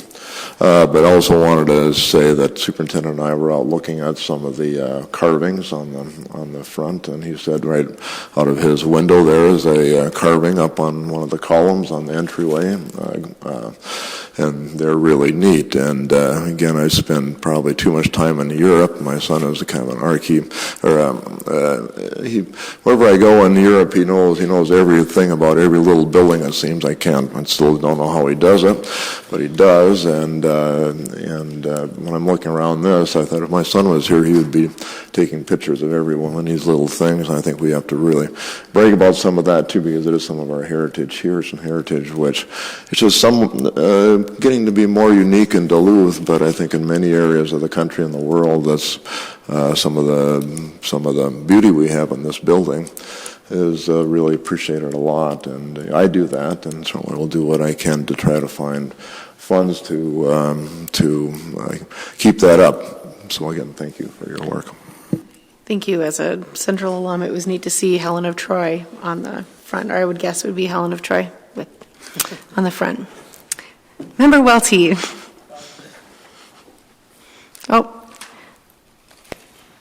Thank you.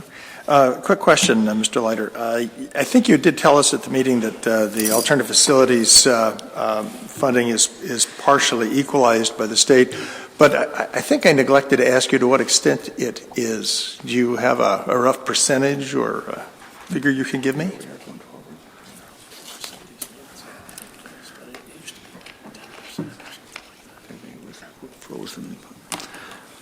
Member Welty, I can't tell you the exact amount, but in the past when it was alternative facilities levy, before last year's legislation changed it for the entire state, providing long-term facilities maintenance revenue, we had about $168,000 worth of equalization, and I believe the legislation is in essence holding harmless those districts that previously had those authorities, and that aid would continue. Regarding additional aid beyond that or the formula, I can't quote at this time. Just to follow that up, the more we levy, the more we would get back in equalization from the state, or is there a cap on that? No, not necessarily. That $168,000, we had to levy at least that amount in order to receive the aid, so you'd end up with a revenue double the aid amount. If you levied less than $168,000 a year, you would only get the aid matching up to that amount. So for Duluth, if we were to levy anything over $168,000, we would have a one-on-one match by the state? No. That sounded too good to be true. No, it's not. And I think it probably is going to be best as we get into this next year's levy certification process, we'll be able to look at those formulas as they relate to aid and be clear from those levy sheets how much aid is related to that. And I can't give you that information. Thank you, Mr. Leiter. Member Johnston. Yeah, just real quick, I just want to emphasize to the public here that all this 10-year plan is not about Old Historical Central. Actually doesn't kick in for a few years. I just wanted to make sure people didn't get the wrong impression when I said that. There's a lot of other projects here that we have to do that Mr. Leiter has put together. So just make that clarification that there's lots of time to talk about it, yeah. Thank you. Yes, actually making sure that we're continuing to honor the investments that our community has made in the updated facilities. So thank you. Member Sandsted, on to the next resolution. It's resolution row for you. Oh, we didn't vote. Seeing no other lights, all those in favor? Aye. Opposed? Resolution passes 7-0. Oh, Member Sandsted. Thank you. All right, we have two more resolutions which are of the housekeeping nature. So the first one is with regard to approving the sale and transfer of a small chunk of real property related to the Rockridge sale. Am I right here? Mm-hmm. Yep. And so this is just essentially a piece of property that everybody in the neighborhood thought belonged to this person, and so we're going to effect that change as requested by the people we are selling to. So, whereas the school board by resolution B-12-15-33-22 authorized the sale of a portion of the Rockridge school property, and whereas the title review relating to that sale has identified a condition of title where a garage structure has been located on district property, and whereas to remove potential title objection by Charles Erickson and Katie Beeman as part of the district sale to real property to them, they have agreed to an amended purchase agreement excluding the land more specifically described on Exhibit A. Therefore, be it resolved, the school board hereby authorizes the sale and transfer of property described on Exhibit A to Mary Larson of 4853 Glendale Street, Duluth, Minnesota 55804. For the amount of $1, and be it further resolved that the school board authorizes district administration to work with legal counsel to draft the necessary and appropriate deeds and any other documents to accomplish these transactions, and authorizes the school board chairperson to execute said documents where the cost of recording will be paid by Mary Larson. So I move resolution B-3-16-33-51. Moved by Member Sandsted, seconded by Member Welty. Any discussion? Seeing no lights, all those in favor? Aye. Aye. Opposed? Resolution passes 7-0. And next resolution. And our final resolution relates to granting easements to the city of Duluth so that it may maintain their utility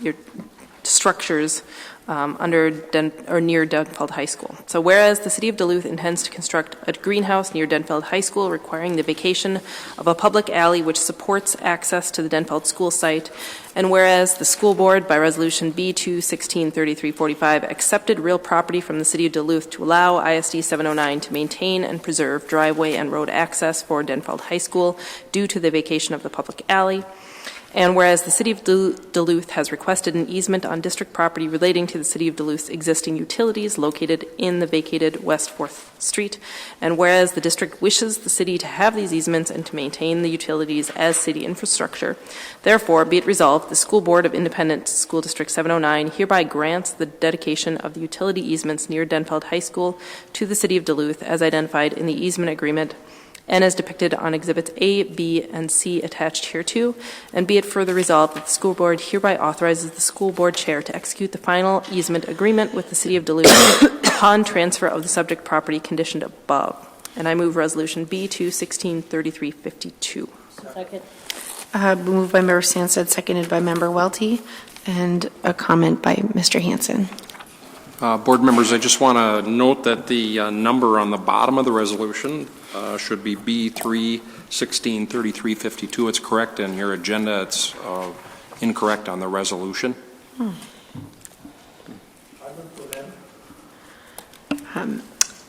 Mr. Welty has moved to make an amendment to change actually, it's correct on the agenda portion of the business committee, just not on this document here.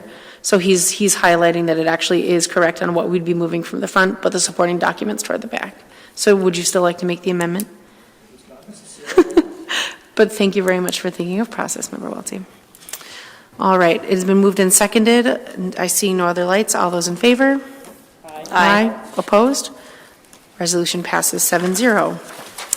All right, then to wrap up the business committee, we had informational items, expenditure contracts, and a facilities management and capital project status report that we received.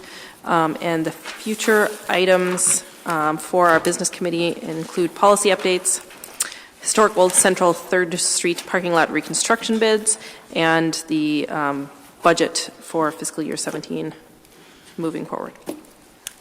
I move the business committee report. Second. Moved by Member Sandsted, seconded by Member Leffler-Kemp. Any discussion? Member Johnston. 1F. The usual one, sorry. The usual, okay. 1F. Sorry. I've been here for a while. All right, thank you, Member Johnston. Member Oswald. 4A1. Okay. We will take it over to Member Johnston to start so we can go in order, addressing item 1F. Okay, thank you, Madam Chair. Again, I often bring this up, but I was just thinking back. I've been on the board now for 6.5 years, something like that. And when I first started looking at this, I didn't know a lot about the school board, and I didn't look at these numbers. And I remember Mr. Hanson said how important these numbers are for us to look at. And kind of looking back on some of my records, I realized that for a majority, if not a large majority of the time the school boards that I've been here, this number has went down.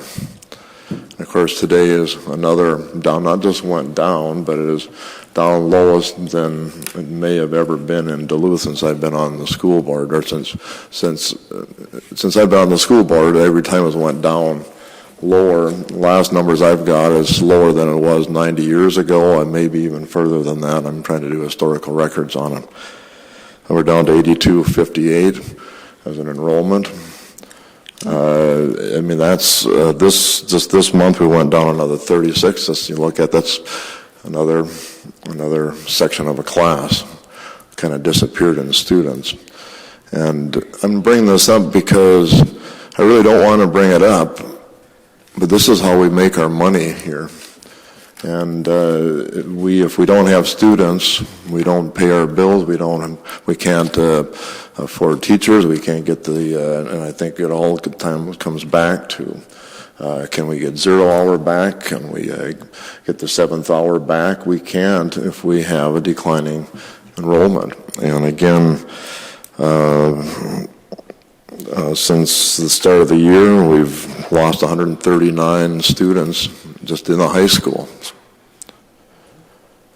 And I'm looking at what's going to happen in graduation. And I keep thinking, okay, one of these days I'm going to be surprised that we're not going to have a decrease.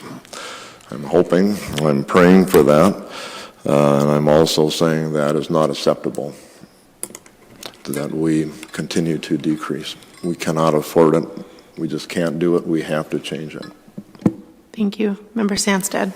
Related to that, I just want to mention I attended Kindergarten Roundup at Myers-Wilkins last week, and we'll be attending the Roundup at Lowell next week as well because of the Spanish immersion program starting next year. And so I know a lot of our families are looking at joining the district, and it's an exciting time for that. And so just a reminder that if you've been to a Kindergarten Roundup, you also can check out the Lowell Kindergarten Roundup for both the Spanish and Ojibwe immersion options for all of our students starting in kindergarten next year. Thank you. All right, moving on. Member Oswald. Oh, I got you here. Here you go. Your question about the police officers? Yes. Or school resource officers? I know we didn't really have this contract in front of us during our committee meeting, so I was looking it over thoroughly, and I just had a couple questions on page 53, mostly for Mr. Hansen.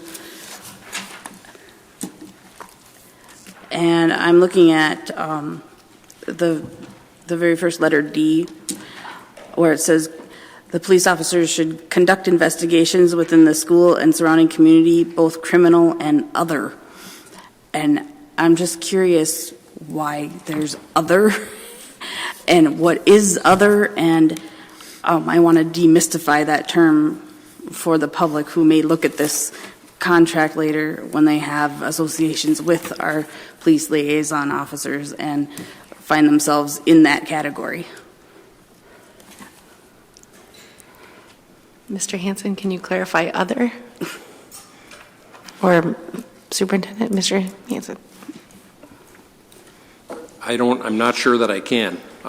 Non-criminal is what I would guess, but I don't know what all would fall in that category. And this was a document that was put together by the city, and I can say that we enjoy a good relationship with them. It's sometimes you're negotiating contracts with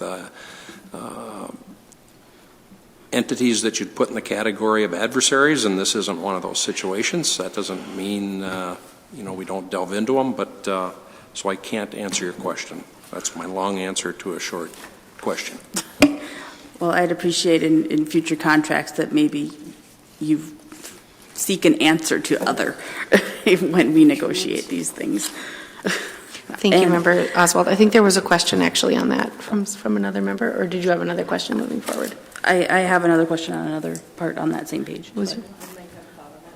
But Member Sandsted has a question on the other, or a comment on the other? I have a speculation on the other, and I'm guessing that it may relate to truancy or other. I see some mention of that in delinquency, and those are not considered criminal investigations, but if we're talking about attendance and other issues, that's sort of a civil or public health related, and that could be what other means. Not to speak for the Duluth City Attorney's Office, who I have much respect for. Thank you. Member Oswald, your next question.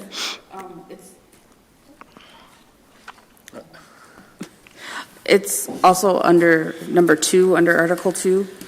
It says the parties agree that during the life of this agreement, the number of school resource officers actually employed pursuant to this contract may be adjusted upward or downward by mutual consent of the parties.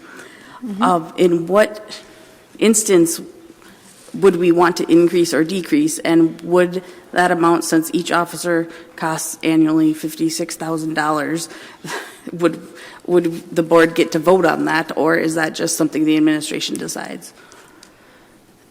Superintendent. I think that is just meant to give us some flexibility in the case that we should want to decrease or increase. And there has over time been increases and decreases, and it's not necessarily during the period that we are writing the contract. So it's just to allow some flexibility.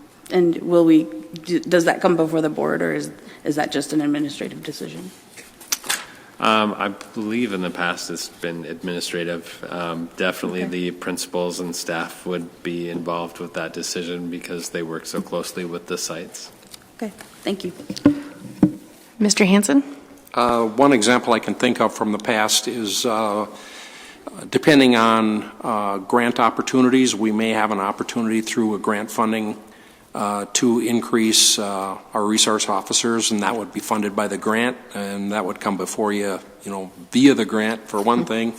So it's just it's an example. Again, as the superintendent mentioned, we retain some flexibility within the contract for items that are unforeseen at this point in time that may drive us to either increase or decrease the number of officers. Thank you. Member Welty, question.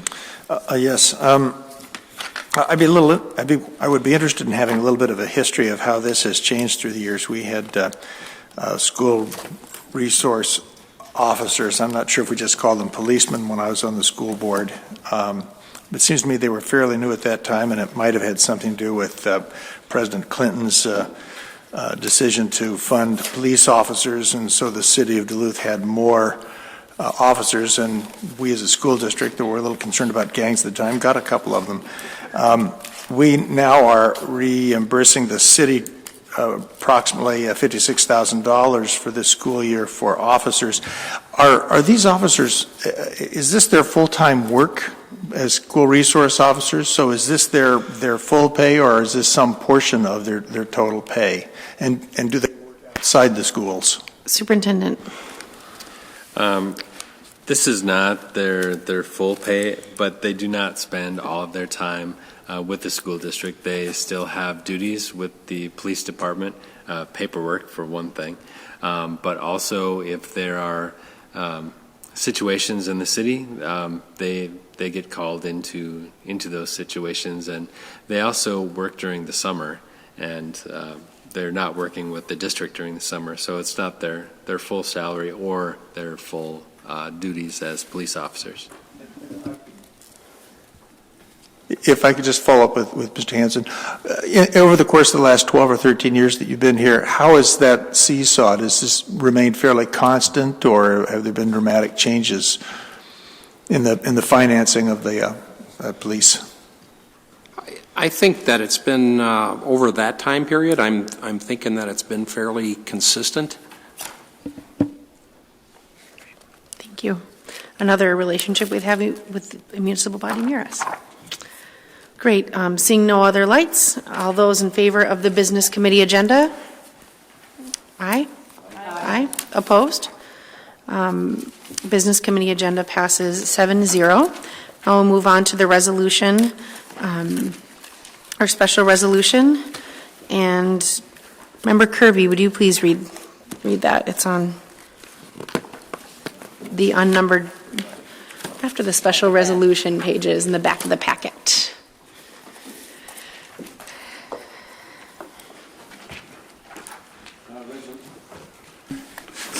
Resolution authorizing school board members' attendance at the Minnesota School Boards Association workshops and Duluth and St. Louis County Days at the Capitol.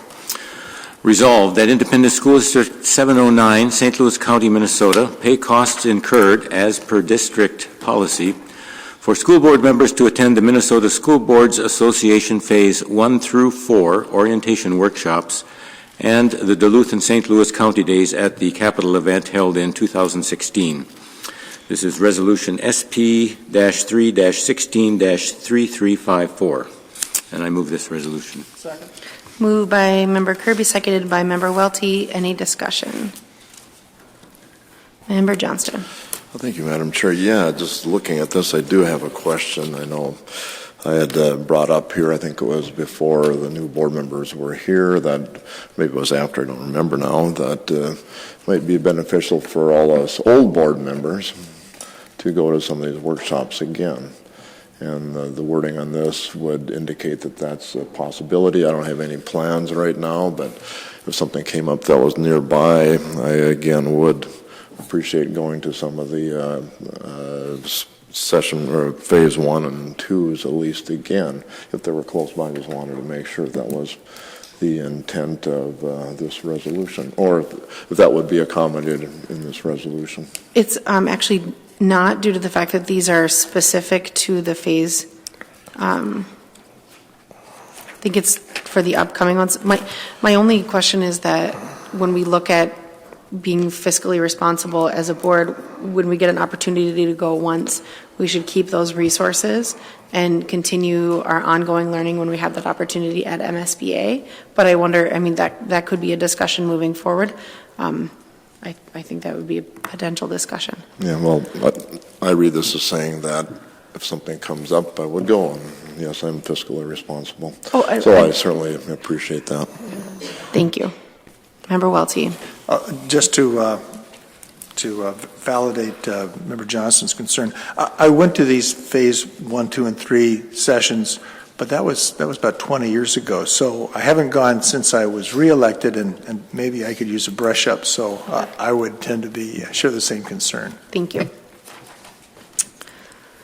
Member Leffler-Kemp. Yeah, I just wanted to express my appreciation to Susan Tallarico, the superintendent's secretary, for always keeping all of us board members abreast of any opportunities that are available to us, and helping with the coordination to make them happen. So, thank you. Thank you. Superintendent.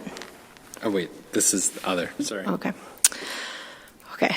All right. All those in favor of the special resolution? Aye. Opposed? Resolution passes 7-0. Superintendent, other. Just under the topic of other, I just wanted to recognize Sue Tallarico, whose name appeared in the HR report tonight as retirement, and recognize how much she adds to the district, not just in the superintendent's office, but her reach to all employees and staff in this building, and how her work is supportive in moving the district forward. And I know that being the voice of the superintendent's office on the phone is not always the easiest job in the world, and she does that with grace and treats people with such respect, and she will not be easy to replace. And I've appreciated our time together.